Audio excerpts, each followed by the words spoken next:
Axial legal একাডেমির YouTube চ্যানেলে আজকে আমরা West Bengal premises tenancy act 1997 এর একটি ইম্পর্টেন্ট টপিক নিয়ে ডিসকাস করব। যে টপিকটা নিয়ে স্টুডেন্টের মধ্যে সাধারণত অনেক প্রবলেমস দেখা যায়। অনেক স্টুডেন্ট আমাদেরকে মেসেজ করে যে স্যার ফিক্সেশন অফ ফেয়ার রেন্টের উপরে যদি কোনো একটা ভিডিও বানিয়ে দেন তাহলে আমাদের সামনে পরীক্ষা তার জন্য খুব উপকৃত হবে। তো সেটা ভেবেই আমরা একটা আজকে ভিডিও করছি ওয়েস্ট বেঙ্গল প্রিমিসেস টেনেন্সি অ্যাক্টের সেকশন 17 এর উপরে, যেখান থেকে সাধারণত কোশ্চেন এসে থাকে যে mention the law relating to the fixation of fair rent as provided in the West Bengal premises tenancy act 1997। এটার উপরে আজকে আমরা ডিসকাস করব। তাহলে আজকে আমার আলোচ্য টপিক হচ্ছে section 17 of the West Bengal premises tenancy act 1997, যেখানে দেওয়া আছে ফিক্সেশন অফ ফেয়ার রেন্ট। তাহলে ফেয়ার রেন্ট কীভাবে ফিক্সেশন করা হবে তার ডিটেলস প্রসিডিওর যেটা সেকশন 17 রয়েছে উইথ ক্যালকুলেশন, এটা আজকে কিন্তু আমরা এখানে দেখাবো। প্রত্যেকটা সাবসেকশনের সাথে যে ক্যালকুলেশনগুলো রয়েছে সেই ক্যালকুলেশনসগুলোকে আমি করে দেখাবো। প্রত্যেকে এই ভিডিওটাকে কেয়ারফুলি প্রথম থেকে দেখতে হবে, তবেই কিন্তু জিনিসটা বুঝতে পারবে, আদারওয়াইজ কিন্তু সেকশন 17 বুঝতে পারবে না। আর যে সমস্ত সিলেবাসের মধ্যে ওয়েস্ট ল্যান্ড ল রয়েছে West Bengal premises tenancy act, সেখান থেকে সেকশন 17 থেকে একটা কোশ্চেন্স কিন্তু কমন থেকেই থাকে। কোশ্চেন্সটা কিন্তু খুবই টাফ এবং সেটাকে বুঝতে গেলে এই ভিডিওটাকে ভালোভাবে দেখতে হবে। তাহলে আমরা সরাসরি এই প্রভিশনের মধ্যে ঢোকার আগে একটা জিনিস আমরা দেখে নেব, যেখানে দেওয়া আছে ফিক্সেশন অফ ফেয়ার রেন্ট। তাহলে ফার্স্ট তো এটা আমাকে দেখতে হবে যে what is mean by fair rent. Fair rent বলতে আমরা কি বুঝি এটা ফার্স্ট আমাকে দেখতে হবে। তো West Bengal premises tenancy act 1997 এর সেকশন 2 তার ক্লজ বিতে ফেয়ার রেন্টের ডেফিনেশনস দেওয়া আছে। সেখানে শুধু এতটুকুই বলা আছে যে fair rent means the rent which is fixed by the controller as per section 17 of the West Bengal premises tenancy act. এর বাইরে আর কিন্তু কিছু দেওয়া নেই। তাহলে সেকশন 2 ক্লজ বিতে কি দেওয়া রয়েছে যে fair rent means the rent which is fixed by the controller under section 17 of the West Bengal Premises Tenancy Act 1997 এতটুকুই দেওয়া আছে। তাহলে সেকশন 17 অনুসারে যে রেন্টটাকে ফিক্স করা হচ্ছে সেটাই হচ্ছে ফেয়ার রেন্ট, এবং সেই ফেয়ার রেন্ট কীভাবে ফিক্সেশন করা হয় সেটাই কিন্তু আজকে আমরা এই ভিডিওর মাধ্যমে দেখার চেষ্টা করব। সবার প্রথমে আমি সাবসেকশন 1টাকে ডিসকাস করব। দেখা যাক সাবসেকশন 1 এর মধ্যে কি দেওয়া আছে। সেকশন 17 এর সাবসেকশন 1 এর মধ্যে দেওয়া আছে দ্য কন্ট্রোলার শ্যাল। তাহলে ফার্স্ট দেওয়া আছে কন্ট্রোলার। তাহলে এই কন্ট্রোলার কথাটার অর্থ কি এটা ডেফিনেশন দেওয়া আছে section 2 clause A of the West Bengal premises tenancy act 1997 এ। সেখানে দেওয়া আছে যে controller means controller who is appointed under section 38 of section 38 subsection 1 of the West Bengal premises tenancy act. এছাড়াও সেখানে দেওয়া আছে যে অ্যাডিশনাল কন্ট্রোলার এবং deputy controller who is appointed as per subsection 2 of section 38, that person is also known as controller. তাহলে আমরা controller বলতে আমরা কি বুঝলাম সেটা ডেফিনেশন দেওয়া আছে সেকশন কত সেকশনে, section 2A West Bengal premises tenancy act, West Bengal premises tenancy অ্যাক্টের সেকশন 2A তে কন্ট্রোলারের ডেফিনেশন দেওয়া আছে। সেখানে কন্ট্রোলার বলতে বোঝাচ্ছে যে controller who is appointed as per subsection 1 of section 38 और एडिशनल और deputy controller who is appointed as per subsection 2 of section 38 তাকে বলা হচ্ছে কি না কন্ট্রোলার। তাহলে সেকশন 38 এর মধ্যে কি দেওয়া আছে, সেকশন 38 এর মধ্যে দেওয়া আছে the state government may by notification, state government notification দেওয়ার মাধ্যমে একটি ব্যক্তিকে কন্ট্রোলার হিসেবে অ্যাপয়েন্ট করতে পারে কোনো একটা এরিয়ার জন্য বা কোনো একটা এরিয়ার কোনো একটি অংশের জন্য তাকে অ্যাপয়েন্ট করতে পারে। কেন না কন্ট্রোলার হিসেবে West Bengal premises tenancy act অনুসারে তার যে সমস্ত ডিউটিসগুলো রয়েছে সেই ডিউটিসগুলোকে পারফর্ম করার জন্য এবং তার যে সমস্ত রেসপন্সিবিলিটিস আছে সেগুলোকে ডিসচার্জ করার জন্য তাকে আমরা বলবো কিনা কন্ট্রোলার। আর সাবসেকশন 2 তো আমি বলে দিলাম যে যেখানে কিনা অ্যাডিশনাল কন্ট্রোলার এবং ডেপুটি কন্ট্রোলারকে রিক্রুট করার ব্যাপারে বলে দেওয়া আছে। তাহলে যে কন্ট্রোলারকে সেকশন 38 অনুসারে স্টেট গভর্নমেন্ট অ্যাপয়েন্ট করে থাকে সেই কন্ট্রোলার কি করতে পারে, শ্যাল পারে on an application made to হিম, যখন সেই কন্ট্রোলারের কাছে একটা অ্যাপ্লিকেশন করা হয়, কে করে, either by the landlord or the tenant, হয় ল্যান্ডলর্ড অথবা টেনেন্ট যদি কোনো অ্যাপ্লিকেশনস করে থাকে in the prescribe manner, that point is very very important, in the prescribe manner, prescribe ম্যানারে। এখন সেই প্রেসক্রাইব ম্যানারটা কি সেটা কিন্তু West Bengal premises tenancy act 1997 এ কিন্তু উল্লেখ করা নেই, আমি সেভাবে ডিসকাস করছি। তাহলে কন্ট্রোলার কি করতে পারে, ফিক্স করতে পারে the fair rent in respect of the premises in accordance with the provisions of this act. তাহলে আমরা এখান থেকে একটা জিনিস বুঝতে পারলাম সাবসেকশন 1 থেকে যে on application made to him either by the landlord or the tenant, in the prescribe manner. তাহলে ল্যান্ডলর্ড অথবা টেনেন্ট যদি প্রেসক্রাইব ম্যানারে কোনো অ্যাপ্লিকেশনস কন্ট্রোলারের কাছে করে থাকে, কন্ট্রোলার তখন কি করতে পারে, সে ফেয়ার রেন্টটাকে ফিক্স করতে পারে কোনো একটা প্রিমিসেসের জন্য এই অ্যাক্টের প্রভিশনস অনুসারে। এখন প্রশ্ন হচ্ছে, এই যে আমরা এখানে ফার্স্ট সাবসেকশনসটা পড়লাম, এখান থেকে আমরা এতটুকু বুঝতে পারলাম যে কন্ট্রোলার কি আছে, এক্সক্লুসিভ অথরিটি রয়েছে for the fixation of fair rent, মানে controller he is the authority who has exclusive jurisdiction to fix the fair rent। এখানে কোনো কোর্ট বা অথরিটি কখনোই তার জুরিসডিকশনটাকে অ্যাব্রিজ অথবা কার্টেল কখনো করতে পারে না।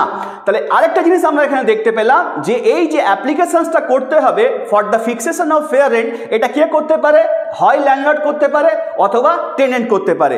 যদি ল্যান্ডলর্ড অ্যাপ্লিকেশনসটা করে থাকে regarding the fixation of fair rent, সেক্ষেত্রে ল্যান্ডলর্ডকে কি করতে হবে, টেনেন্টকে নোটিশ দিয়ে জানাতে হবে। যদি দেখা যায় যে টেনেন্ট অ্যাপ্লিকেশনসটা করেছে ফিক্সেশন অফ ফেয়ার রেন্ট, সেক্ষেত্রে ল্যান্ডলর্ডকে নোটিশ দিয়ে জানাতে হবে যে সে আবেদনটা করেছে। যদি এমনটা হয় যে ল্যান্ডলর্ডও আবেদন করেছে এবং টেনেন্টও আবেদন করেছে, সেক্ষেত্রে কি হবে, দুটো আবেদনের কোনোটাকেই ছুঁড়ে ফেলে দেওয়া হবে না, দুটো আবেদনকে একসাথে টুগেদার কি করবে, হিয়ারিং করবে কে, কন্ট্রোলার, এবং তারপর সেখানে একটা কি করবেন, একটা কমন একটা অর্ডার পাস করবে যেটা দুজনের জন্য প্রযোজ্য হবে। তাহলে এখন প্রশ্ন হচ্ছে, আমরা এখান থেকে কি দেখতে পেলাম যে একটা অ্যাপ্লিকেশনস ফাইল করতে হবে কন্ট্রোলারের কাছে ইন দ্য প্রেসক্রাইব ম্যানার। তাহলে এই প্রেসক্রাইব ম্যানার বলতে আমরা কি বুঝছি, এখানে কিন্তু কোনো জায়গাতে বলা নাই যে প্রেসক্রাইব ম্যানার বলতে কি বোঝাচ্ছে। এটা কোথায় লেখা রয়েছে, এটা লেখা রয়েছে রুল 8 কার না, West Bengal premises tenancy rules 99। তাহলে West Bengal premises tenancy rules, তার রুল 8 এর মধ্যে উল্লেখ করে দেওয়া আছে এই প্রেসক্রাইব ম্যানারটা। কিসের prescribe manner, for the application of the fair rent. Fair rent application করার জন্য যে প্রেসক্রাইব ম্যানার, সেটা রুল 8 এর মধ্যে দেওয়া আছে।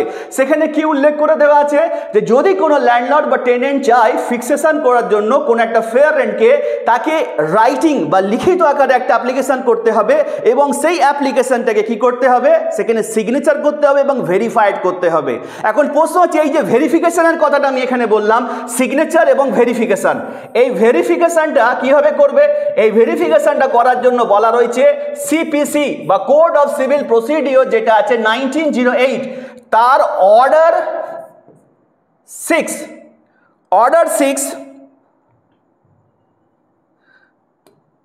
তার অর্ডার যে 6 আছে, যেখানে প্লিডিং এর চ্যাপ্টার আছে, তার রুল 15 এর সাবরুল 2 আর রুল 15 এর সাবরুল 3, সেখানে যে ভেরিফিকেশনের প্রসিডিওর দেওয়া আছে, সেইভাবে ভেরিফিকেশন করার মাধ্যমে কন্ট্রোলারের কাছে অ্যাপ্লিকেশনসটা করতে হবে।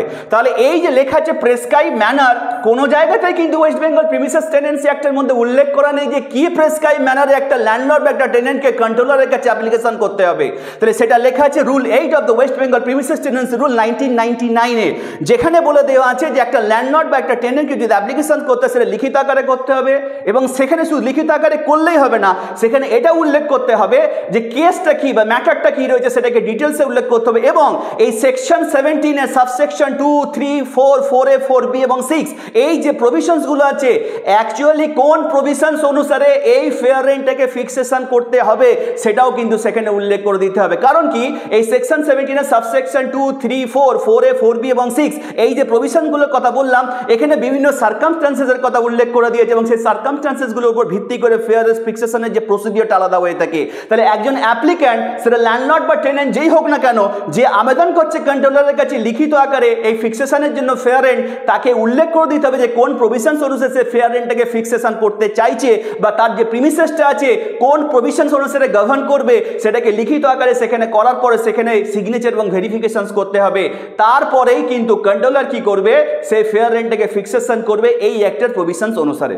তাহলে আশা করি সেকশন 17 এর সাবসেকশন 1 এর যে প্রভিশনসটা আছে তোমরা প্রত্যেকেই বুঝতে পেরেছো, যেটা কিনা এখানে উল্লেখ করে দেওয়া আছে, the controller on an application made to him either by the landlord or the tenant in the prescribed manner fix the fair rate in respect of the premises in according with the provisions of this act. এটার meaning কি আশা করি প্রত্যেকের কাছে clear হয়ে গেছে।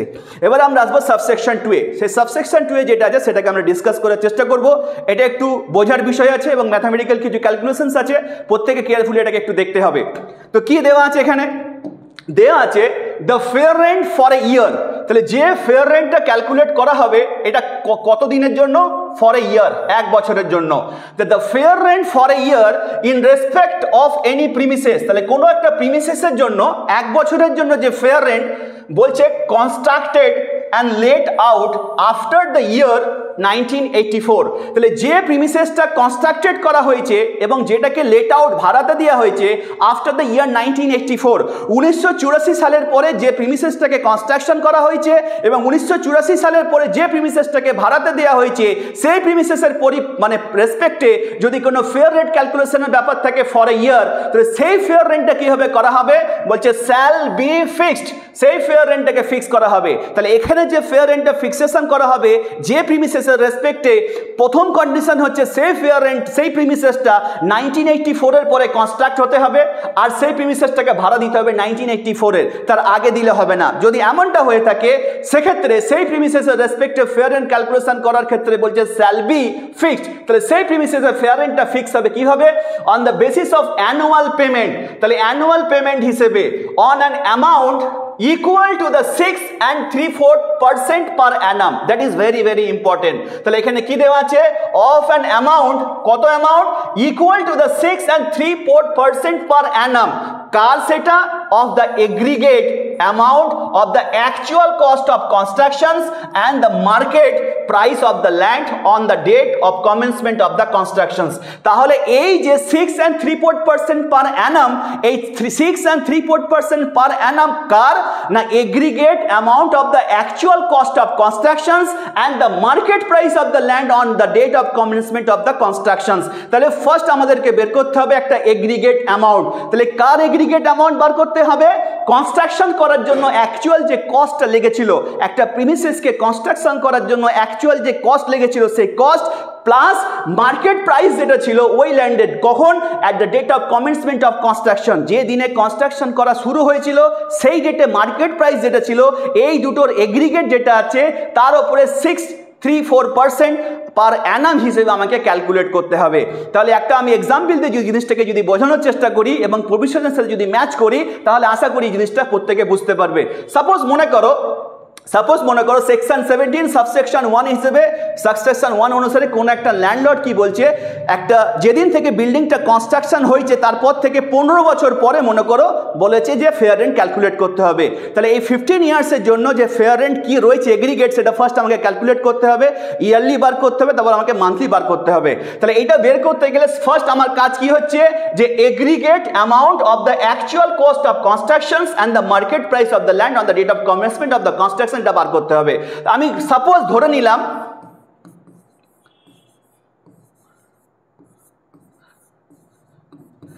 Aggregate cost, কার aggregate cost না একটা বিল্ডিং বা প্রিমিসেস কনস্ট্রাকশন করার খরচা এবং যেই সময় কমেন্সমেন্ট হয়েছিল কনস্ট্রাকশনটা সেই ডেটে ল্যান্ডের যে প্রাইস, আমি ফর এক্সাম্পল ধরে দিলাম 6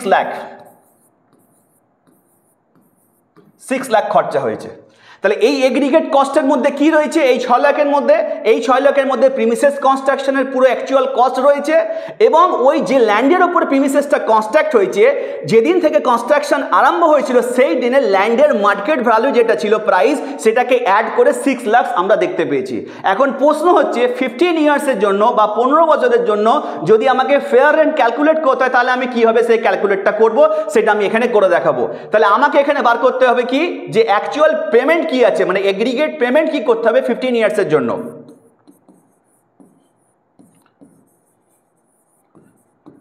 এগ্রিগেট পেমেন্ট আমাকে বের করতে হবে। তাহলে এগ্রিগেট পেমেন্ট আমরা কিভাবে করব, তাহলে আমাকে বলে দিয়েছি কি যে an amount equal to 6 and 3/4, তাহলে 6 and 3/4 মানে 6.3/4% পার অ্যানাম, তাহলে এই পার্সেন্ট হয়ে গেল পার অ্যানাম। তার সাথে কি বলছে অফ, এই অফ মানে কি আমি এখানে অফ দেব, তাহলে কি আছে দ্য এগ্রিগেট অ্যামাউন্ট, তাহলে এগ্রিগেট অ্যামাউন্ট কত আছে 6 লাখ আছে। আর আমি কত দিনের জন্য বার করছি 15 বছরের জন্য বার করছি, তাহলে 1 বছরের জন্য হলে এখানে 1 থাকে, 15 বছর মানে 15 দিয়ে আমি গুণ করব। তাহলে এইটাকে যদি আমি ক্যালকুলেট করি তাহলে 15 ইয়ার্সের জন্য আমার টোটাল কত এগ্রিগেট পেমেন্ট করতে হবে সেটা আমি দেখে নেব, মানে আমাকে ফেয়ার রেন্ট ক্যালকুলেশন করতে গেলে। তাহলে 4 × 6 = 24 আর 3 = 27, নিচে থাকবে 4, এই পার্সেন্টেজের জন্য 1/100, অফের জন্য গুণ, এখানে লিখবো 6 লাখ। আর যেমন 15 আছে এখানে 15 আমি লিখে দেব। ভেরি সিম্পল, শুধু এখানে কাটাকুটি করতে হবে, আর কিছু নয়। এখানে শূন্য দুটো কাটলাম, এখানে আমি দুটো শূন্য কেটে দিলাম, এখানে 4 দিয়ে কাটবো, 4 15 60, এখানে দুটো শূন্য বসিয়ে দেবো। তাহলে আমাদের কাছে ফিগারটা তাহলে কত এসে দাঁড়াচ্ছে, 27 × 1500, আর তার সাথে আসছে কত 15।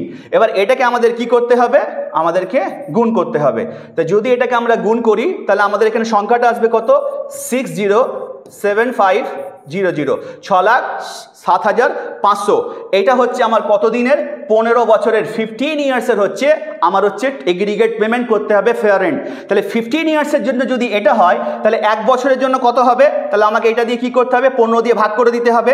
তাহলে এই 6,07,500 যেটা আছে, একে দিয়ে যদি আমরা 15 দিয়ে যদি আমরা ভাগ করি তাহলে 40,500 বেরোচ্ছে কি, এটা হচ্ছে আমার 1 বছরের ফেয়ার রেন্ট, 12 মাসের বা 1 বছরের ফেয়ার রেন্ট। আর এটাকে যদি আমরা আবার 12 দিয়ে ভাগ করে দিই, এটাকে যদি আমরা ভাগ করে দিই কত দিয়ে, যদি আমরা 12 দিয়ে ভাগ করে দিই তাহলে যে ভাগফলটা বেরোবে 3375, এটা হচ্ছে আমার মান্থলি ফেয়ার রেন্ট। তাহলে এইভাবে কিন্তু আমাদের 3375, এটা হচ্ছে আমাদের মান্থলি ফেয়ার রেন্ট। তাহলে আমাদের যে এই প্রভিশনসটা আমরা পড়লাম, সেই প্রভিশনস অনুসারে কিন্তু পুরো এই ক্যালকুলেশনটা আমি করে দেখালাম যে কিভাবে একটা মান্থলি ফেয়ার রেন্ট আমাকে ক্যালকুলেট করতে হবে।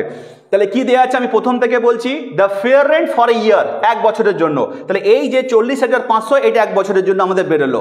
বলছে in respect of any premises, যে প্রিমিসেসটা কনস্ট্রাক্টেড হয়েছে অ্যান্ড লেট আউট আফটার 1984, তাহলে 1984 সালের পরে যে প্রিমিসেসটা কনস্ট্রাকশন করা হয়েছে এবং যে প্রিমিসেসটাকে ভাড়া দেওয়া হয়েছে, সেই প্রিমিসেসের রেসপেক্টে যদি ফেয়ার রেন্ট ক্যালকুলেট করতে হয়, বলছে দ্যাট শ্যাল বি ফিক্সড, সেটাকে ফিক্স করা হবে on the basis of annual payment. তাহলে একটা অ্যানুয়াল একটা এগ্রিগেট পেমেন্টের মাধ্যমে সেটা করা হবে, কার উপরে না, of an amount equal to the 6 3/4%। তাহলে আমরা সেটাই লিখেছি 6 3/4%, কার না, অফ দ্য এগ্রিগেট অ্যামাউন্ট। তাহলে এগ্রিগেট অ্যামাউন্ট কার না, কনস্ট্রাকশন কস্ট এবং মার্কেট ভ্যালু যে ছিল একটা date of commencement of the construction, এই দুটোর এগ্রিগেটের উপরে 6 3% বের করলেই কিন্তু আমাদের হতো। যদি এই পোর্শনসটা বাদ দিতাম তাহলে 1 বছরের জন্য যেটা আমাদের কনস্ট্রাকশন, 1 বছরের জন্য যেটা ফেয়ার রেন্ট সেটা আমরা পেয়ে গেলাম। কিন্তু আমি এখানে দেখিয়েছিলাম কি 15 ইয়ার্সের জন্য 15 বছরের ফেয়ার রেন্ট কি হবে সেটা দেখানোর জন্য এখানে 15 লিখেছিলাম। যদি 15টা সরিয়ে দিই তাহলে এটা 1 বছরের ফেয়ার রেন্ট বেরিয়ে গেল। সেটাকে 12 দিয়ে যদি আমি ভাগ করি তাহলে আমার 1 মাসের বেরিয়ে যাবে। তাহলে আমি এখানে 15 বছরের প্রথমে বের করেছি, 15 বছরের জন্য আমার ফিগারটা এটা এসেছিল যে 15 বছরের জন্য আমার ফেয়ার রেন্ট এত দিতে হবে। তাহলে আমাকে 1 বছরের জন্য কত দিতে হবে, 15 দিয়ে ভাগ করেছিলাম। এবার যেটা 1 বছর বেরিয়ে গেল তাকে আমি 12 দিয়ে ভাগ করলাম, তাহলে 1 মাসে কত টাকা ফেয়ার রেন্ট দিতে হবে, 3375 টাকা করে 1 মাসের আমার ফেয়ার রেন্ট পড়বে। যদি আমার এগ্রিগেট কস্ট যদি 6 লাখ টাকা হয়ে থাকতো, কিসের না, cost of construction and the market price of the land on the date of commencement of the constructions. এটা হচ্ছে আমাদের সাবসেকশন 2 এর এক্সপ্লেনেশন। তাহলে সাবসেকশন 2 এর এক্সপ্লেনেশন আশা করছি কারোর আর কোনো বুঝতে অসুবিধা হবে না। যদি কারোর বুঝতে অসুবিধা হয় ভিডিওটা প্রথম থেকে আর একবার দেখবে, তাহলে তোমাদের কাছে জিনিসটা পুরো ক্লিয়ার হয়ে যাবে। আমি ইজি করে একটা এক্সাম্পল দিয়ে এখানে বোঝানোর চেষ্টা করলাম। এবার আমরা চলে আসি সাবসেকশন 3-তে। সাবসেকশন 3টা আরও ইন্টারেস্টিং, সেখানে শিডিউল 2 এর ওপরে ডিপেন্ড করে এটা হবে, কিন্তু তার আগে একটা এক্সপ্লেনেশন রয়েছে, একটা প্রভিশন রয়েছে, সেটাকে একটু ডিসকাস করে নিই।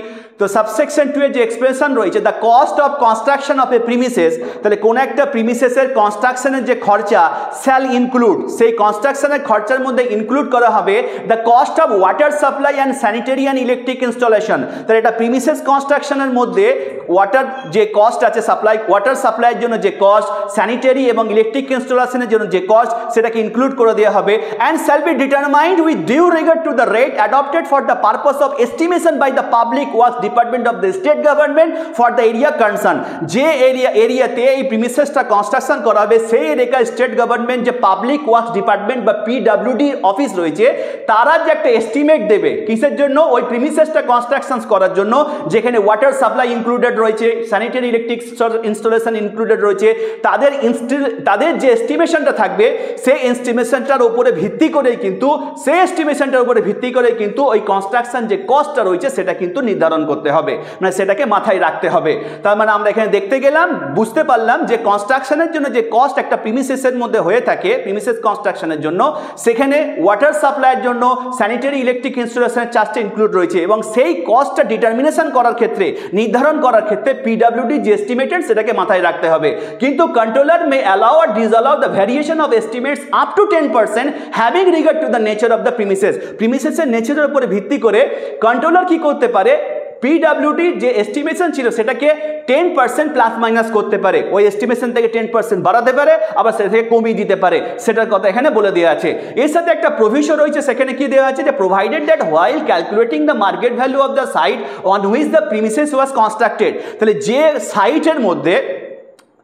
সাইটের মধ্যে প্রিমিসেসটা কনস্ট্রাক্টেড করা হবে তার যে মার্কেট ভ্যালু ক্যালকুলেশন করার ক্ষেত্রে the controller shall take into account, কন্ট্রোলার শুধুমাত্র তার বিবেচনার মধ্যে নেবে only the portion of the site on which the premises was constructed. যে সাইটটা আছে সেই সাইটের যেটুকু পোর্শনের মধ্যে প্রিমিসেসটা কনস্ট্রাক্ট করা আছে শুধুমাত্র সেটাকেই বিবেচনার মধ্যে নেবে, আর কাকে, and 60% of the portion of the vacant land, এবং ওই সাইটের যে ভ্যাকেন্ট ল্যান্ড আছে তার 60%টাকে ধরবে এবং বাকি যে রিমেনিং ল্যান্ড থাকবে বলছে appertaining to such premises the excess portion of the vacant land being treated as amenity. বাকি প্রভিশনসটাকে অ্যামিনিটি হিসেবে ট্রিট করা হবে। আমি একটা এক্সাম্পল দিয়ে জিনিসটাকে বোঝানোর চেষ্টা করি, তাহলে জিনিসটা অনেকের কাছে ক্লিয়ার হয়ে যাবে। সাপোজ মনে করো এটা একটা সাইট, এই সাইটের মধ্যে মনে করো এই যে পোর্শনসটা রয়েছে, এই যে পোর্শনসটার মধ্যে সাপোজ মনে করো প্রিমিসেসটা কনস্ট্রাক্ট করা হয়েছে এবং এই এন্টায়ার এই যে সাইটটা রয়েছে এই সাইটের মধ্যে এইটুকু পোর্শনে প্রিমিসেস কনস্ট্রাক্ট করা হয়েছে আর এইটা ভ্যাকেন্ট ল্যান্ড রয়েছে। এখন এখানে বলছে যে যখন ক্যালকুলেট করবে যে মার্কেট ভ্যালু কি ছিল এই সাইটটার, কারণ আমরা এগ্রিগেট বার করতে গেলে প্রিমিসেস কনস্ট্রাকশনের খরচা এবং ওই যে ল্যান্ডটার উপরে তৈরি হচ্ছে কনস্ট্রাকশনসটা তার যে কনস্ট্রাকশনের দিনের যেদিন কমেন্সমেন্ট হচ্ছে সেই দিন মার্কেট ভ্যালুকে যে দুটোকে অ্যাড করতে হবে। তাহলে মার্কেট ভ্যালু ধরার সময় যেটুকু অংশে প্রিমিসেসটা আছে শুধু কি সেইটুকু নেওয়া হবে? এখানে বলে দেওয়া আছে কি দ্য কন্ট্রোলার শুধুমাত্র নেবে বিবেচনার মধ্যে only the portion of the site on which the premises was constructed, যের উপরে প্রিমিসেসটা কনস্ট্রাক্ট হয়েছে সেইটুকু নেবে, অ্যান্ড আর কাকে নেবে 60% of the portion of the vacant land। এই যে ভ্যাকেন্ট ল্যান্ড আছে এর 60%টাকেও নেবে কি করার জন্য, এর ভ্যালুয়েশন নির্ধারণ করার জন্য। ইফ অ্যাপার্টেনেন্ট অফ সাচ প্রিমিসেস, অ্যাপার্টেনেন্ট মানে যদি পার্শ্ববর্তী জায়গা হয়, তাহলে যে প্রিমিসেসটা কনস্ট্রাক্টেড করেছে তার পার্শ্ববর্তী জায়গাটা যদি ভ্যাকেন্ট হয়ে থাকে সেখান থেকে 60% নেবে আর রিমেনিং 40% রেখে দেবে, যেটাকে ট্রিট করা হবে অ্যামিনিটি হিসেবে। তাহলে আমরা দেখতে পেলাম যে কোন একটা সাইট বা কোন একটা ল্যান্ডের একটা মার্কেট ভ্যালু নির্ধারণ করার ক্ষেত্রে কন্ট্রোলার ঠিক কিভাবে নির্ধারণ করবে টোটাল এগ্রিগেটটা বার করার ক্ষেত্রে সেটা কিন্তু প্রভিশনের মধ্যে উল্লেখ করে দিয়ে আছে, এটাও কিন্তু মাথার মধ্যে রাখতে হবে। এবার আমরা সরাসরি চলে আসবো সাবসেকশন 3 এর মধ্যে। তাহলে সেকশন 17 এর subsection 3 that is very very very very important. আমরা এটাকে এবার বোঝার চেষ্টা করব। এবার দেখা যাক সাবসেকশন 3 এর মধ্যে কি দেওয়া রয়েছে। Where a tenancy subsists for 20 years or more in respect of the premises constructed in or before the year 1984।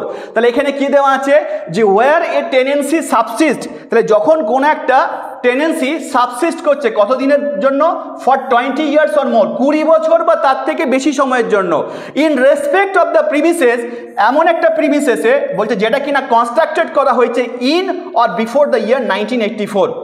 তাহলে যে প্রিমিসেসটা 1984-এ কনস্ট্রাক্ট করা হয়েছে অথবা তার আগে কনস্ট্রাকশন করা হয়েছে এবং যেটা 20 ইয়ার্স ধরে সাবসিস্ট করছে বা তার থেকে বেশি সময় ধরে সাবসিস্ট করছে, সেই প্রিমিসেসের যদি ফেয়ার রেন্ট যদি ক্যালকুলেট করার ব্যাপার থাকে সেটা কীভাবে করা হবে, বলছে the fair rent shall be determined.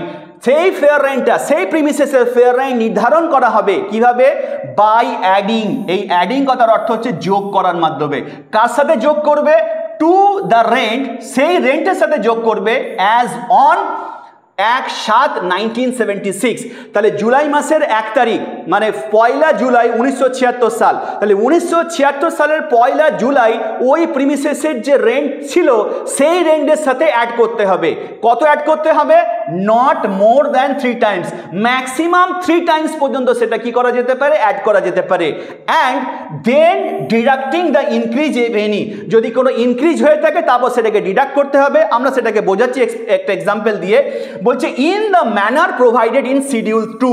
তাহলে শিডিউল 2-তে যে প্রসিডিওরের কথা বা ম্যানারের কথা উল্লেখ করে দিয়েছে সেই ম্যানার অনুসারে কি করতে হবে সেটাকে ডিটারমাইন করতে হবে, অথবা by accepting the existing rent, যে রেন্টটা এক্সিস্ট এক্সিস্টিং বর্তমানে রয়েছে সেই রেন্টটাকে অ্যাকসেপ্ট করে নেবে। কখন বলছে if such rent is more than the increase rent determined according to that schedule. তাহলে শিডিউল 2 অনুসারে যদি রেন্টটাকে ইনক্রিজ করা হয়ে থাকে, ইনক্রিজ করার পরেও যদি দেখা যায় যে এক্সিস্টিং রেন্টটা বেশি রয়েছে, তখন সেই এক্সিস্টিং রেন্টটাকে অ্যাকসেপ্ট করে নেওয়া হবে।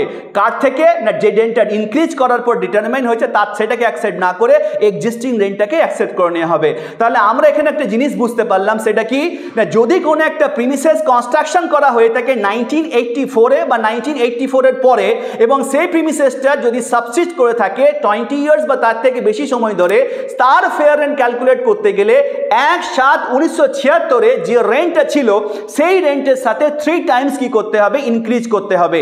এবং তারপরে যদি ইনক্রিজটা যদি সেটা হয়ে, তারপরে বলছে the then deducting the increase if any in the manner provided in schedule 2। তবে শিডিউল 2 অনুসারে সেটা যদি ডিক্রিজ করার প্রয়োজন হয় বা ডিডাক্ট করার প্রয়োজন হয় সেটা করবে। এছাড়া বলছে যদি কোনো এক্সিস্টিং রেন্ট ওই প্রিমিসেসে যেটা বর্তমানে রয়েছে সেটা যদি ইনক্রিজ রেন্টের থেকে যদি বেশি হয়ে থাকে, তাহলে এক্সিস্টিং রেন্টটাকে কি করে নেওয়া হবে, অ্যাকসেপ্ট করে নেওয়া হবে। এই হচ্ছে প্রসিডিওর। তাহলে শিডিউল 2-তে কি আছে সেটা একটু আমরা দেখে নিই, এবং সেই শিডিউল 2 অনুসারে একটা প্রিমিসেসের কিভাবে ফেয়ার রেন্ট ক্যালকুলেট করতে হবে আমি সেই ক্যালকুলেট করে এখানে দেখাবো। তারপরে আশা করছি সাবসেকশন 3 নিয়ে কারোর আর কোনো সমস্যা থাকবে না। তাহলে আমরা এই প্রভিশনসটার কথা একটু মনে রাখার চেষ্টা করব, কারণ শিডিউল 2টা যখন আমি দেখাবো তখন এই প্রভিশনসটা একটু আমার লাগবে। আবার আমি এই ফাঁকা স্পেসটাতে তোমাদেরকে আমি করে দেখাবো কিভাবে ফেয়ার রেন্ট ক্যালকুলেট করতে হবে। তাহলে সরাসরি আমি চলে আসছি শিডিউল 2। এই হলো শিডিউল 2। এই শিডিউল 2টাকে একটু প্রত্যেকে ভালো করে কেয়ারফুলি দেখো। এই শিডিউল 2টা থেকেই কিন্তু আমাদের ফেয়ার রেন্ট ক্যালকুলেট করতে হবে সাবসেকশন 3 অনুসারে। সাবসেকশন 3-তে যেটা ক্যালকুলেট করা আছে শিডিউল 2 অনুসারে হবে। তাহলে শিডিউল 2-তে দেখো লেখা আছে যে সমস্ত প্রিমিসেসের ফ্লোর স্পেসটা আছে কত, 25 স্কোয়ার মিটার। তাহলে premises having floor space of 25 square metre, 30 square metre, 35, 40, 45, 50, 55, 60, 65, 70, 75, above 75। তাহলে এখানে টোটাল এতগুলো স্কোয়ার মিটারের এখানে হিসাব দেওয়া রয়েছে। এবার বলছে increase over rent as on 1/7/1976। তাহলে 1/7/1976-এ যে রেন্টটা ছিল এই প্রিমিসেসের সে স্কোয়ার মিটার অনুসারে, তার ওপরে ইনক্রিজ করতে হবে। কত ইনক্রিজ করতে হবে এই চার্টের মধ্যে দেওয়া আছে, সেই চার্টটাকে দেখেই আমরা ইনক্রিজ করব। এবং এই যে ইনক্রিজটা করতে হবে একবারে ইনক্রিজটা হবে না, ফার্স্ট ইয়ারে কতটা ইনক্রিজ হবে, সেকেন্ড ইয়ারে কতটা ইনক্রিজ হবে, আর থার্ড ইয়ারে কতটা ইনক্রিজ হবে আমাদের দেখতে হবে। কিন্তু আমরা সেখানে লিখেছি নট মোর দ্যান 3 টাইমস, 3 বারের বেশি ইনক্রিজ করতে পারবে না। মানে ফার্স্ট ইয়ার ইনক্রিজ করতে পারবে, সেকেন্ড ইয়ার ইনক্রিজ করতে পারবে, থার্ড ইয়ার ইনক্রিজ করতে পারবে, ফোর্থ ইয়ার আর যাওয়া যাবে না। ম্যাক্সিমাম 3 টাইমস তুমি কি করতে পারো, ইনক্রিজ করতে পারো। তাহলে এবার ফেয়ার রেন্ট ক্যালকুলেশনটা আমরা কিভাবে করব আমি করে দেখাবো। কিন্তু যে এক্সাম্পলটা আমি দেবো সবার বোঝার সুবিধার্থে, আমি এমন একটা ফ্লোর স্পেসের উপরে আমি এক্সাম্পল দেবো যেটা বাস্তবিক তোমাদের কাজে লাগতে পারে। অ্যাবভ 75 স্কোয়ার মিটারের উপরে আমি এক্সাম্পলটা দেওয়ার চেষ্টা করব, যেখানে increase over rent as on 1/7/1976। তাহলে 1 জুলাই 1976-এ যে রেন্টটা ছিল তার উপরে ইনক্রিজটা কত হবে, 300% হবে। এবং সে 300%-এর ব্রেকআপ কি হবে, ফার্স্ট ইয়ারে 100% বাড়বে, সেকেন্ড ইয়ারে 100% বাড়বে, থার্ড ইয়ারে বা থার্ড টাইম 100% বাড়বে। তাহলে আমরা যেটার উপরে এখন করব সেটা হচ্ছে 75 স্কোয়ার মিটার থেকে বেশি কোনো একটা ফ্লোর স্পেসের উপরে এখানে ম্যাক্সিমাম ইনক্রিজ হবে কত, 300% হবে। তাহলে first year 100%, second year 100%, third year 100%। এবার আমি সরাসরি চলে যাবো সাবসেকশন 3 যেটা পড়াচ্ছিলাম তার ঠিক নিচেই আমি এই ক্যালকুলেশনটা করে দেখাবো যাতে তোমাদের বুঝতে সুবিধা হয়। এবার ঠিক এই জায়গাটাতে আমি তোমাদেরকে ক্যালকুলেশনটা করে দেখাবো। সাপোজ মনে করো এ একজন পার্সন, ভালো করে বুঝবে। সাপোজ মনে করো এ একজন পার্সন, এ যে প্রিমিসেসটাকে হোল্ড করে রয়েছে, যে ফ্লোর স্পেসটাও হোল্ড করে আছে, that is more than 75 square metre. তাহলে এ যে ফ্লোর স্পেসটা অ্যাকোয়ার করে আছে that is above 75 square metre. ঠিক আছে, তাহলে এ যে প্রিমিসেসটাকে অ্যাকোয়ার করে আছে, হোল্ড করে আছে, তার ফ্লোর স্পেসটা হচ্ছে অ্যাবোভ 75 স্কোয়ার মিটার। তাহলে শিডিউল 2 অনুসারে আমাকে কি করতে হবে, এর ফেয়ার রেন্ট যেটা আছে সেই ফেয়ার রেন্ট আমাদেরকে কি করতে হবে, ক্যালকুলেট করতে হবে। সাপোজ মনে করো আমাদেরকে এখানে বলা আছে কি যে by adding as to the rent as on 1/7/1997। তাহলে আমাকে ফার্স্ট দেখতে হবে 1/7 1976 যেটা আছে, এই ডেটে এই যে ফ্লোর স্পেসটা ছিল তার রেন্ট যেটা ছিল তার উপরে অ্যাড করতে হবে। আমি ফর এক্সাম্পল ধরে নিলাম 100 টাকা ছিল, আমি ফর এক্সাম্পল ধরে নিলাম সেই সময় ওর রেন্ট ছিল 100 টাকা, ঠিক আছে। তাহলে এবার যদি আমাকে ফেয়ার রেন্ট ক্যালকুলেট করতে হয় তাহলে আমাকে এটা কি করতে হবে, যেটা 100 টাকা ছিল কত তারিখে, 1/7/1976-এ, আর অ্যাট প্রেজেন্ট মানে বর্তমানে অ্যাট প্রেজেন্ট এক্সিস্টিং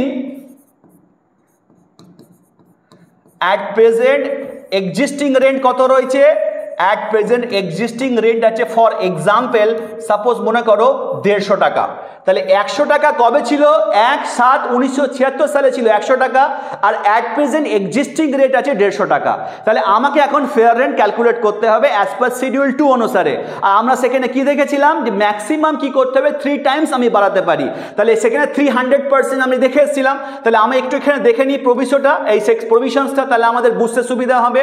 যে where the tenancy subsist for 20 years or more, তাহলে যখন কোনো একটা টেনেন্সি 20 বছর বা তার থেকে বেশি সময় ধরে সাবসিস্ট করছে এমন একটা প্রিমিসেস যেটা কনস্ট্রাক্টেড করা হয়েছে হয় 1984-এ অথবা 1984-এর আগে, তাহলে আমরা ধরে নিচ্ছি যে ফ্লোর স্পেস যেটার উপর আমরা বের করছি এটা এই 1984-এর আগে বা 1984-এ কনস্ট্রাক্ট করা হয়েছে এবং 20 বছর ধরে এটা এক্সিস্ট করছে।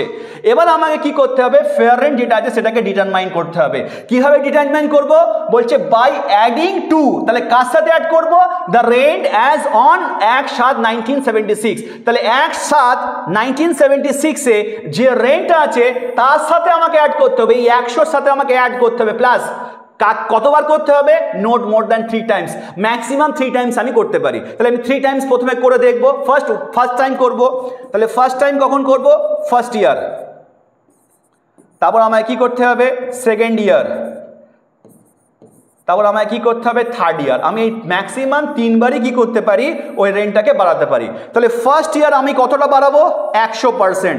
তাহলে 100 টাকা যদি আমার 1/7/1976-এ যদি রেন্ট থেকে থাকতো, যদি আবার আমি 100% বাড়িয়ে দিই তাহলে আরও 100 টাকা বেড়ে যাবে। তাহলে বর্তমানে যে এক্সিস্টিং রেট কত আছে, 150 রয়েছে।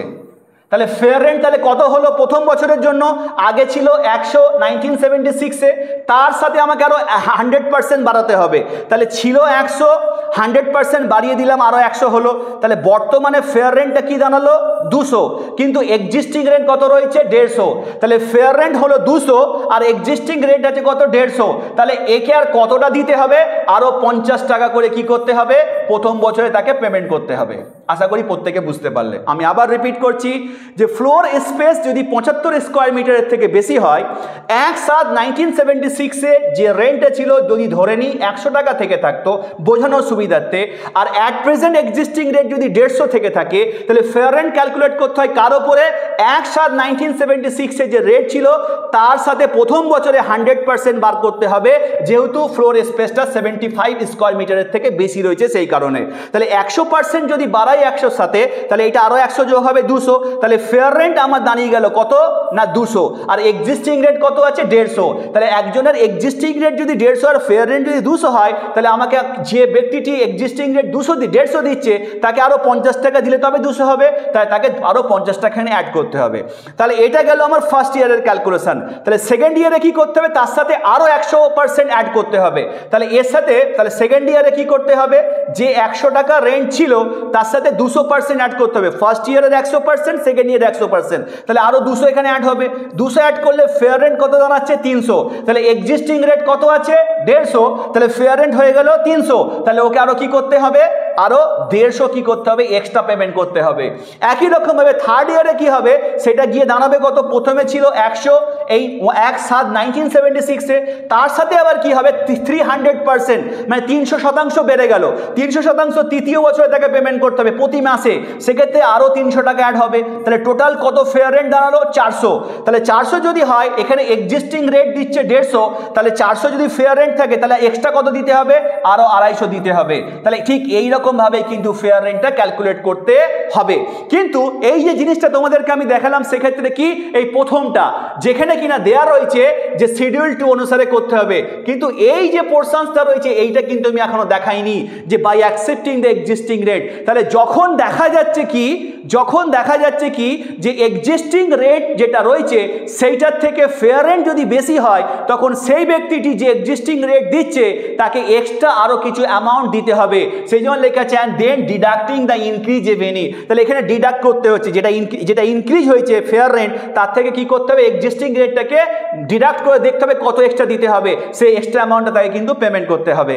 কিন্তু আমরা এখানে যা কিছুই দেখলাম এতক্ষণ ধরে, যদি এক্সিস্টিং রেন্ট যদি কম থাকে আর ফেয়ার রেন্ট যদি বেশি থাকে, যে অ্যামাউন্টটুকু কম হচ্ছে সে অ্যামাউন্টটুকু তাকে আলাদা করে ফেয়ার রেন্টের জন্য তাকে কিন্তু পেমেন্ট করতে হবে। তাহলে এইরকমভাবেই কিন্তু ফেয়ার রেন্ট শিডিউল অনুসারে ক্যালকুলেট করতে হয়। এবার আমি একটা এক্সাম্পল দেখাবো যেখানে এক্সিস্টিং রেন্ট যেটা রয়েছে সেটাকে অ্যাকসেপ্ট করতে হবে। সেটা কখন হবে, যদি দেখা যায় যে ফেয়ার রেন্ট যেটা রয়েছে সেই ফেয়ার রেন্টের থেকে এক্সিস্টিং রেন্টটা বেশি আছে, তখন কিন্তু আমার কিন্তু ফেয়ার রেন্টের ক্যালকুলেট ধরা হবে না, তখন অ্যাকসেপ্ট করতে হবে এক্সিস্টিং রেটটা। তাহলে একটা আমি এক্সাম্পল এখানে দেখানোর চেষ্টা করব, যেখানে আমরা দেখানোর চেষ্টা করব যে এক্সিস্টিং রেট যেটা আছে সেটা কিন্তু বেশি। আমি একটা সেরকম এক্সাম্পল দেখানোর চেষ্টা করছি। সাপোজ মনে করো এখানে একজন ব্যক্তি, সে এখানে কি করেছে না 75 স্কোয়ার মিটার যেটা আছে, সে অ্যাবোভ 75 স্কোয়ার মিটারের একটা ফ্লোর স্পেস নিয়ে আছে এবং 1/7/1976 যেটা আছে এই ডেটে, সাপোজ মনে করো এই যে ডেট আছে এই ডেটে তার মনে করো রেন্ট ছিল 100 টাকা, আর অ্যাট প্রেজেন্ট এক্সিস্টিং রেট কোনো একটা স্পেসের মনে করো এক্সিস্টিং রেন্ট যেটা রয়েছে মনে করো 450 টাকা, 450 টাকা, ঠিক আছে।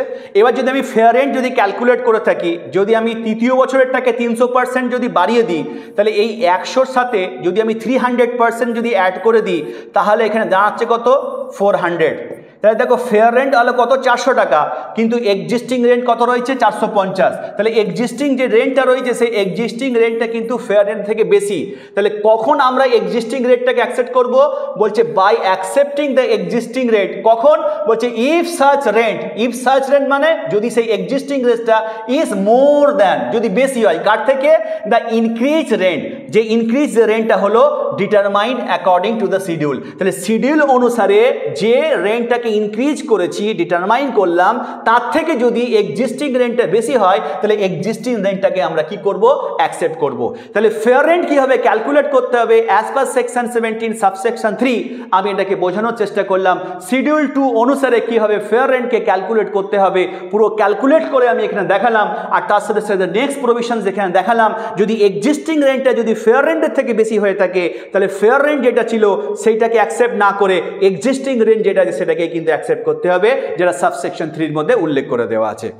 একই রকমভাবে যদি সাবসেকশন 3টা তোমরা বুঝে থাকো, তাহলে সাবসেকশন 4 এ যেটা দেওয়া আছে এটাও কিন্তু একই রকমভাবে তোমরা কিন্তু বের করতে পারবে। যেখানে দেওয়া আছে যে where a tenancy subsist for 10 years or more, যদি কোনো একটা টেনেন্সি 10 বছর বা তার থেকে বেশি সময়ের জন্য সাবসিস্ট করে, বাট লেস দ্যান 20 ইয়ার্স, কিন্তু যদি 20 বছরের থেকে কম হয়, in respect of the premises constructed in or before the year 1984। তাহলে আগেরটা ছিল 1976, তাহলে এখানে আমরা দেখতে 1984, তাহলে 1984 যদি থেকে থাকে তাহলে 1984 এর আগে বা 1984 এ যদি কোনো প্রিমিসেস কনস্ট্রাক্টেড হয়ে থাকে এবং সেক্ষেত্রে যদি ওই তার টেনেন্সিটা যদি সাবসিস্ট করে থাকে 10 বছর বা তার থেকে বেশি সময়, কিন্তু 20 বছরের থেকে যদি কম হয়ে থাকে, সেক্ষেত্রে বলছে fair rent shall be determined by adding the rent as on 1/7/1986। তাহলে আগে 1976 ছিল, এবার কিন্তু 1986 এ যে রেন্টটা ছিল সেই রেন্টের ওপরে নট মোর দ্যান 2 টাইমস, সেখানে 2 টাইমস কি করতে হবে, এখানে রেন্টটাকে বাড়াতে হবে।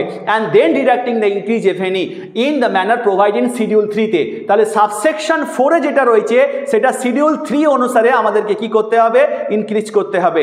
এই হলো শিডিউল 3। তাহলে শিডিউল 3 তে 75 স্কয়ার মিটারের জন্য ম্যাক্সিমাম 200% ইনক্রিজ করা যেতে পারে। ফার্স্ট ইয়ার ইনক্রিজ করবে 75%, সেকেন্ড ইয়ার ইনক্রিজ করবে 75%, নট মোর দ্যান 2 টাইমস, সেখানে উল্লেখ করে দেওয়া আছে। তাই দুবারই তোমাকে ইনক্রিজ করতে হবে, সেই হিসেবে তোমাকে কি করতে হবে, ক্যালকুলেটটা করতে হবে। যে ক্যালকুলেটটা একটু আগে আমি করে দেখালাম সেই নিয়মেই কিন্তু এই ক্যালকুলেশনসটা কিন্তু এখানে করতে হবে। অ্যান্ড বলছে by accepting the existing rent if such rent is more than increase rent determine according to that schedule. তাহলে ওই শিডিউল অনুসারে যে রেন্টটা ইনক্রিজ করা হলো তার থেকে যদি এক্সিস্টিং রেন্টটা যদি বেশি থেকে থাকে তাহলে এক্সিস্টিং রেন্টটাকে কিন্তু অ্যাকসেপ্ট করতে হবে অ্যাজ এ ফেয়ার রেন্ট, যেটাকে ক্যালকুলেট করে বের করা হলো শিডিউল 3 অনুসারে, সেটা কিন্তু অ্যাকসেপ্ট করা হবে না। তাহলে সাবসেকশন 4 এবং সাবসেকশন 3 কিন্তু দুটোই সিমিলার।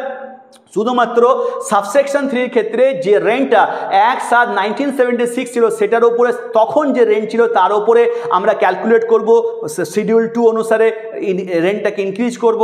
আর সাবসেকশন 4 এর ক্ষেত্রে 1/7/1986 এর যে রেন্ট ছিল তার উপরে শিডিউল 3 তে যে চার্ট দেওয়া আছে সেই চার্ট অনুসারে আমরা কি করব না 2 টাইমস কি করব রেন্টটাকে আমরা বাড়াবো, এবং তার সাথে আমরা দেখব যে এক্সিস্টিং রেন্ট এবং যেটা ক্যালকুলেট করে বেরো তার মধ্যে কোনটা বেশি কোনটা কম, সেই হিসেবে কিন্তু আমাদেরকে ফেয়ার রেন্টটাকে ক্যালকুলেট করতে হবে। ঠিক যেভাবে সাবসেকশন 3 তে আমি দেখিয়েছি সাবসেকশন 4টাও একই রকমভাবে হবে।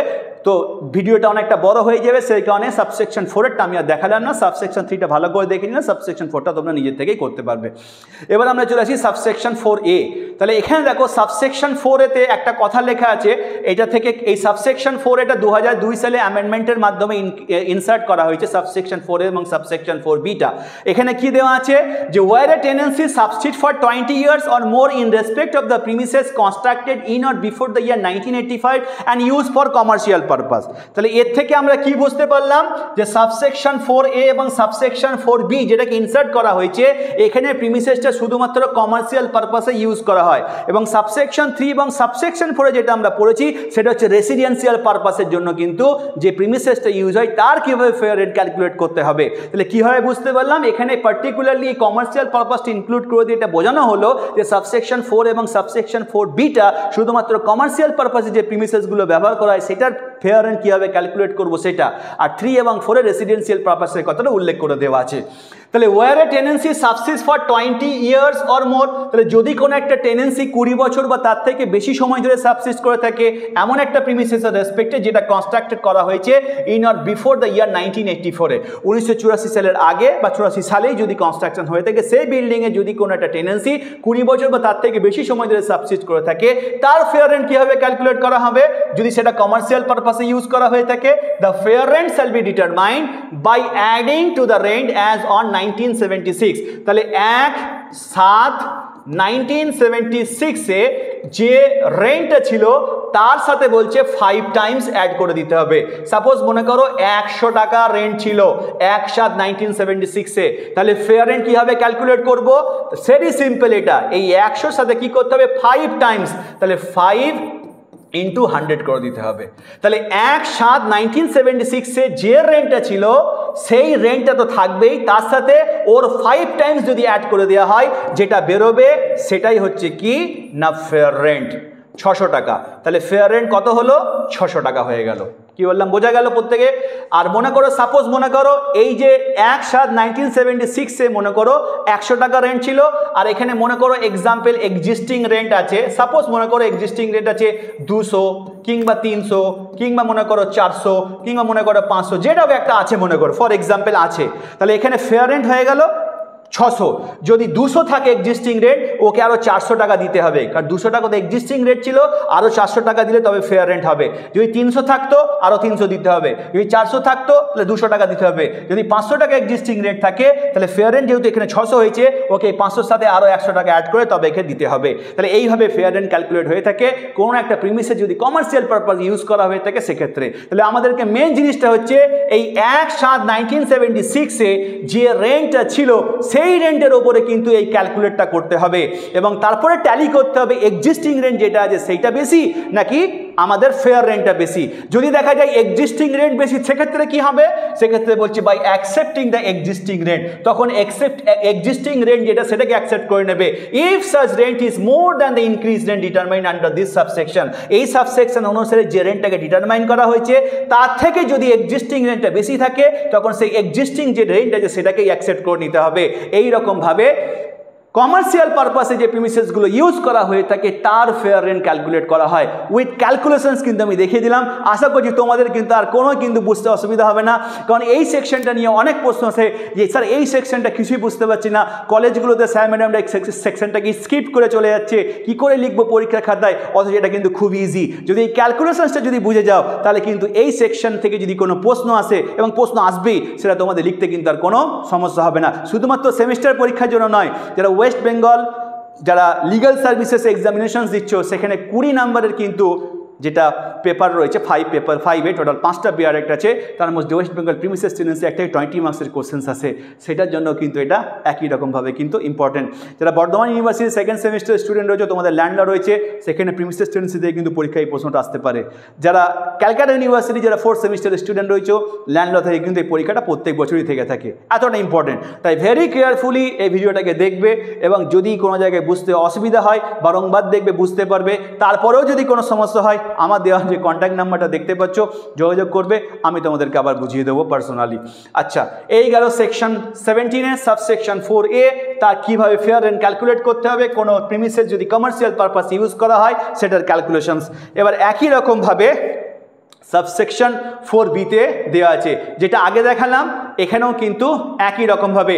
এটা ছিল 5 টাইমস, এটা দেখিয়েছিলাম 5 টাইমস, মানে ইন্টু 5 করেছিলাম, এখানে হবে 3 টাইমস, আর কিছু না, সেম জিনিস। তাহলে where a tenancy subsist for 10 years or more, যদি কোনো টেনেন্সি 10 ইয়ার্স বা মোর হয়, আগেটা 20 ইয়ার্স ছিল, এখানে 10 ইয়ার্স অর মোর দেওয়া আছে, বাট লেস দ্যান 20 ইয়ার্স। তাহলে 10 বছরের থেকে বেশি কিন্তু 20 বছরের থেকে কম যদি সাবসিস্ট করে থাকে এমন একটা প্রিমিসেস যেটা কনস্ট্রাকশন করা হয়েছে 1984-এর আগে অথবা 1984-এ, এবং যদি কমার্শিয়াল পারপাসে ইউজ হয়, তাহলে ফেয়ার রেন্টটা বলছে ক্যালকুলেট করতে হবে। কী হবে না, by adding to the rent on 1/7/1986, 1986 সালের জুলাই মাসের 1 তারিখে যে রেন্ট ছিল তার সাথে 3 টাইমস অ্যাড করার মাধ্যমে এটাকে বের করতে হবে। যেটা আগের ক্যালকুলেশন সেইটার মতনই হবে, শুধু 1986-এর 1 জুলাই যে রেন্টটা ছিল তার সাথে 3 টাইমস অ্যাড করার মাধ্যমে এটাকে বের করতে হবে।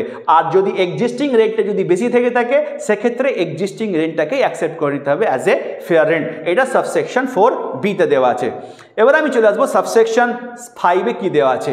হোয়ার at the commencement of this act, তাহলে যখন এই West Bengal premises tenancy act 1997টা যখন আরম্ভ হয়েছিল, any proceeding is pending for fixation of fair rent, তাহলে ফেয়ার রেন্ট ফিক্সেশন করার জন্য যদি কোনো মামলা যদি পেন্ডিং থেকে থাকতো অফ সাচ প্রিমিসেস, কোন একটা premises under the West Bengal premises tenancy act 1956-এ বলছে the rent fixed under the said proceeding shall be fair rent under this act. তাহলে সেই 1956-এর প্রভিশনস অনুসারে যে ফেয়ার রেন্টটাকে ফিক্স করা হয়েছিল, বলছে সেটাই কিন্তু ফেয়ার রেন্ট হবে 1997-এর অ্যাক্ট অনুসারে। এটা সাবসেকশন 5-এর মধ্যে উল্লেখ করে দেওয়া আছে। সাবসেকশন 6-এর মধ্যে কি দেওয়া আছে, যে where none of the foregoing provisions of this section apply to any premises, তাহলে যে আমরা সাবসেকশন 2 থেকে নিয়ে সাবসেকশন 5 পর্যন্ত যে প্রভিশনসগুলোকে দেখলাম, যদি এই প্রভিশনসগুলো, এই ফরগোয়িং প্রভিশনসগুলো যদি কোনো প্রিমিসেসের ক্ষেত্রেই যদি অ্যাপ্লাই না হয়, সেক্ষেত্রে বলছে the fair rent shall be such as would be reasonable, সেক্ষেত্রে ফেয়ার রেন্ট হবে সেটাই যেটা কিনা রিজনেবল বা যথাযথ হবে।